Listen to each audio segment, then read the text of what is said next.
गांव का नाम है बांसताड़ी।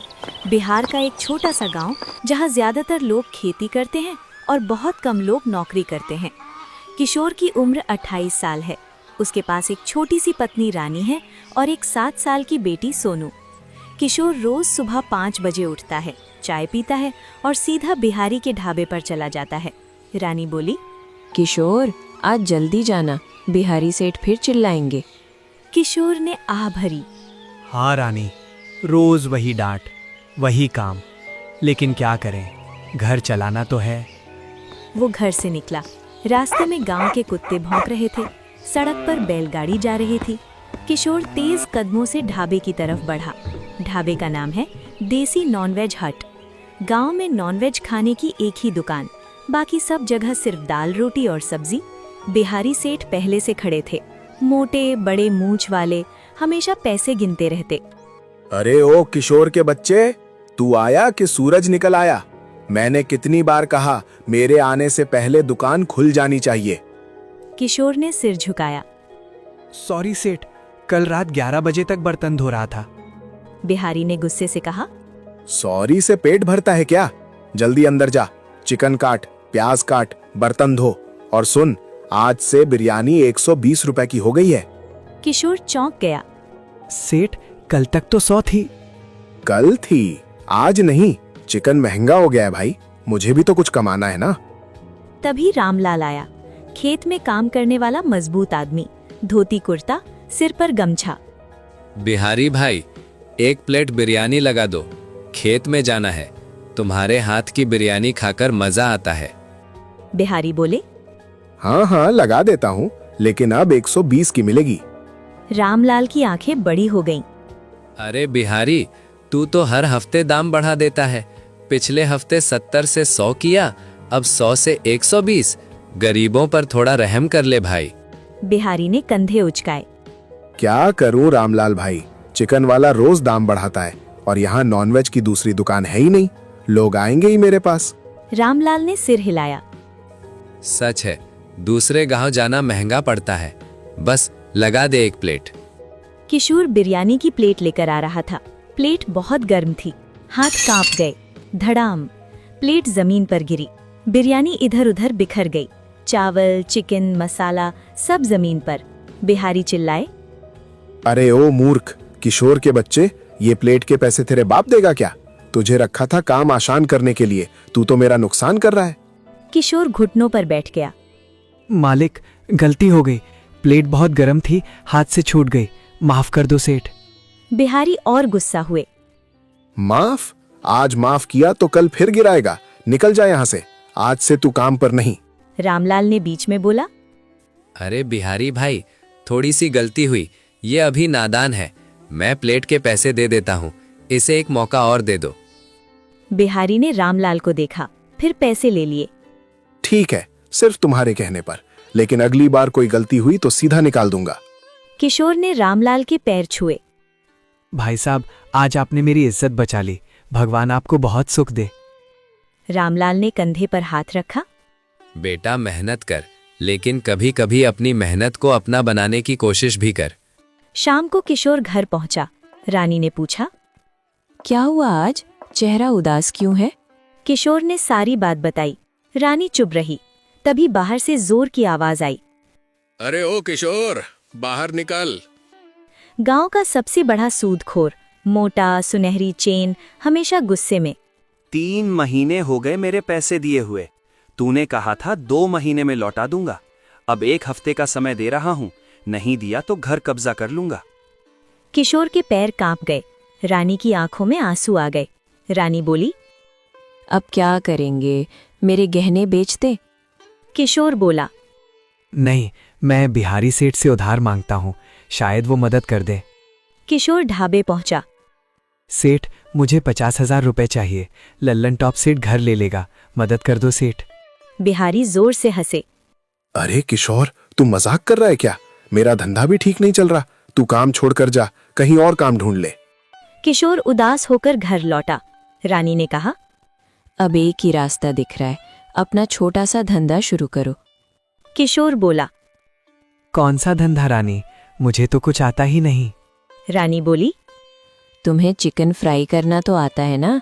शहर में KFC देखा था ना, वही कुरकुरा चिकन। गांव में ठेला लगाओ, लोग खाएंगे। पागल हो गई हो क्या? KFC तो बड़ी बड़ी कंपनी है। रानी बोली। तो क्या हुआ, तुम भी शुरू करो। नाम रखना किशोर का कुरकुरा चिकन। अगले दिन किशोर ने घर में बचे हुए पैसे निकाले, 2 किलो चिकन खरीदा, घर पर धोया, नमक लगाया और सीधे तेल में डाल दिया। गांव के चौराहे पर ठेला लगाया, लकड़ी का बोर्ड लिखा, KFC स्टाइल कुरकुरा चिकन, सिर्फ 70 रुपए प्लेट। पहले 2 लड़के आए, बाबलू और पिंटू। अरे किशोर भाई, बिहारी की दुकान छोड़ दी? हाँ, अब अपना धंधा, खाओ और बताओ। दोनों ने खाया, फिर मुंह बनाया। अरे ये क्या है? पूरा तेल तेल, स्वाद भी नहीं, बस तेल में डुबो दिया। शहर का KFC तो कुरकुरा और टेस्टी होता है। दोनों चले गए। पूरे दिन सिर्फ 210 रुपए की बिक्री हुई। घर पहुंचा तो रानी ने पूछा, कैसा रहा? किशोर ने सिर पकड़ लिया। सबने कहा तेल तेल है, स्वाद नहीं है। रानी बोली। चिंता मत करो, कल फिर ट्राई करो। किशोर रात भर सो नहीं पाया, सोचता रहा आखिर क्या कमी रह गई। अगली सुबह गोपाल चाचा के पास। सुबह किशोर गोपाल चाचा के पास गया। गोपाल चाचा पकौड़े बनाते हैं। उनके पकौड़े हमेशा कुरकुरे और स्वादिष्ट होते हैं। चाचा, आपके पकौड़े इतने कुरकुरे कैसे बनते हैं? गोपाल चाचा हंसे। बेटा, रहस्य मसालों और तरीके में है, सिर्फ तेल में डालने से नहीं होता। पहले बेसन और मैदा मिलाओ, मिर्च, हल्दी, नमक, आमचूर, अजवाइन डालो, घोल को 30 मिनट रखो, फिर डबल फ्राई करो, पहले हल्का फिर तेज आंच पर क्रिस्पी। किशोर की आंखें चमक उठीं। चाचा, आपने मेरी जान बचा ली। अगले 3 दिन किशोर ने घर पर बहुत प्रयोग किए। पहला दिन घोल पतला कर दिया, चिकन चिपक गया।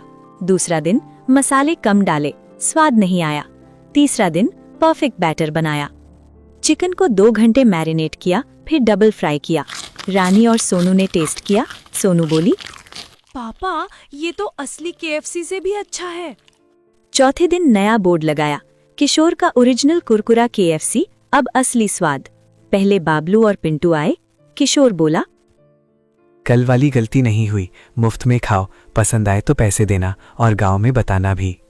दोनों ने काटा, क्रंच क्रंच। बाबलू बोला, वाह किशोर भाई, ये तो कमाल है, कुरकुरा, मसालेदार, अंदर से जूसी। पिंटू बोला, वाह किशोर भैया, मजा आ गया। मैं ये KFC की दुकान सबको बताता हूँ। शाम तक लाइन लग गई। लोग बोलने लगे, बिहारी की बिरयानी से बेहतर है। कितना कुरकुरा है। पहला दिन 1800 रुपए, दूसरा दिन 3200 रुपए, तीसरा दिन 5200 रुपए। बिहारी को पता चला, खून खौल गया। ये किशोर मेरा नुकसान कर रहा है, मैं भी चिकन फ्राई शुरू करता हूँ। बिहारी ने भी ठेला लगाया, लेकिन उनका चिकन वैसा कुरकुरा नहीं हुआ।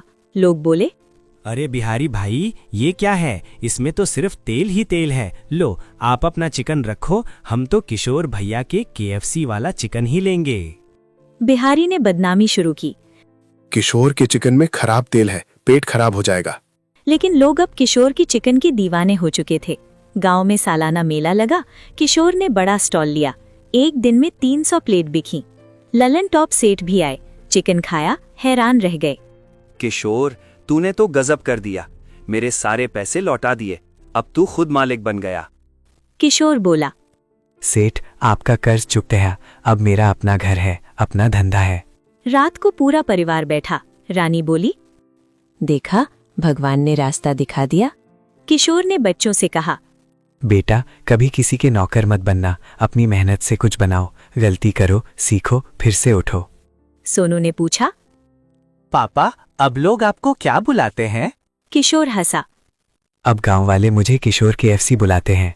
दोस्तों, ये कहानी सिर्फ चिकन की नहीं, ये हिम्मत की है, सीखने की है और कभी हार न मानने की है। दोस्तों, वीडियो अच्छी लगी हो तो लाइक का बटन दबा दो यार, और चैनल को सब्सक्राइब कर लो ताकि ऐसी मजेदार कहानियां आगे भी मिलती रहें।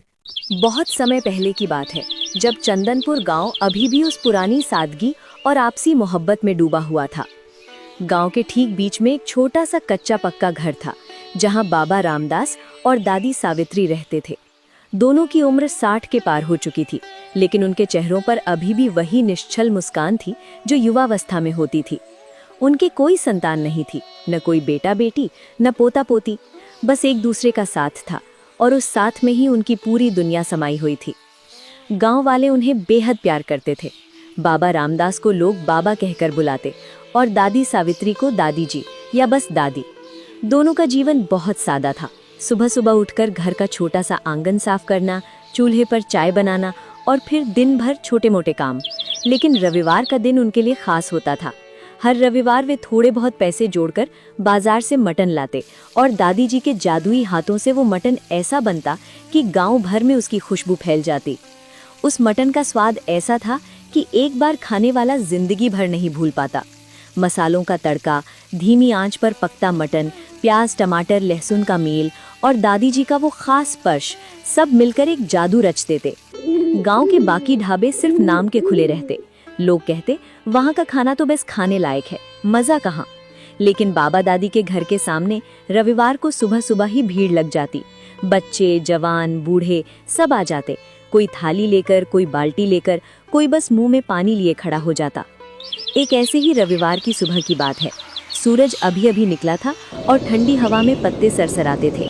राहुल, गांव का एक मेहनती जवान लड़का जो खेतों में काम करता था, बाबा के घर पहुंचा।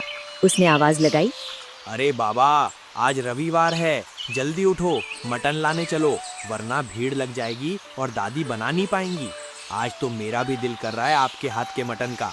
देर मत करो, नहीं तो सब इंतजार में तड़प जाएंगे। बाबा रामदास बाहर आंगन में बैठे चाय पी रहे थे। उन्होंने मुस्कुराकर कहा, अरे बेटा राहुल, मैं तो जा ही रहा था। बस एक बात है, पैसे थोड़े कम पड़ रहे हैं। सोच रहा हूँ आज 50 किलो मटन लाऊं। पिछले रविवार तो कई लोग खाली हाथ लौट गए थे। मुझे बहुत बुरा लगता है जब कोई भूखा रह जाए। अगर तू थोड़े पैसे दे दे तो मैं ज्यादा ला लूं। राहुल ने जेब से कुछ नोट निकाले और बाबा के हाथ में रख दिए। बाबा, आप चिंता मत करो, आज जितना चाहिए उतना ले आओ। हम सब आपके मटन के दीवाने हैं। बाबा खुश होकर बाजार की ओर चल पड़े। बाजार पहुंचते ही अब्दुल, मटन वाला, जो बाबा का पुराना दोस्त था, बोला, अरे बाबा रामदास, आज जल्दी आ गए। मुझे पता था आप जरूर आओगे, इसीलिए मैंने 50 किलो अच्छा ताज़ा मटन अलग रख लिया है। बोलो, और चाहिए क्या? बाबा हंसे। नहीं बेटा अब्दुल, बस यही काफी है। तुम अपने अब्बा की तरह मेरे मटन की जरूरत का अंदाजा लगा लेते हो। अब्दुल ने मटन पैक किया, पैसे लिए और बाबा को विदा किया। रास्ते भर बाबा का मन खुश था। घर पहुंचते ही दादी सावित्री ने पूछा, कितना लाए हो आज? 50 किलो, आज भीड़ लगेगी। फिर दोनों ने मिलकर काम शुरू किया। दादी ने बड़े बड़े डेग में तेल डाला, जीरा, तेज पत्ता, लौंग, इलायची डाली, प्याज सुनहरा होने तक भूनते रहे। फिर अदरक लहसुन का पेस्ट, हल्दी, धनिया पाउडर, लाल मिर्च, सब कुछ सावधानी से। मटन डालकर अच्छे से भूनते, पानी डालकर ढक देते, धीमी आंच पर पकने देते। खुशबू ऐसी फैली कि पड़ोस के घरों से लोग झांकने लगे। धीरे धीरे लोग इकट्ठा होने लगे। कोई बोला, बाबा, मटन की खुशबू से पेट में चूहे दौड़ रहे हैं, अब रहा नहीं जाता, जल्दी परोसो। थोड़ा सब्र करो बेटा, रस अंदर तक जाएगा तभी असली मजा आएगा।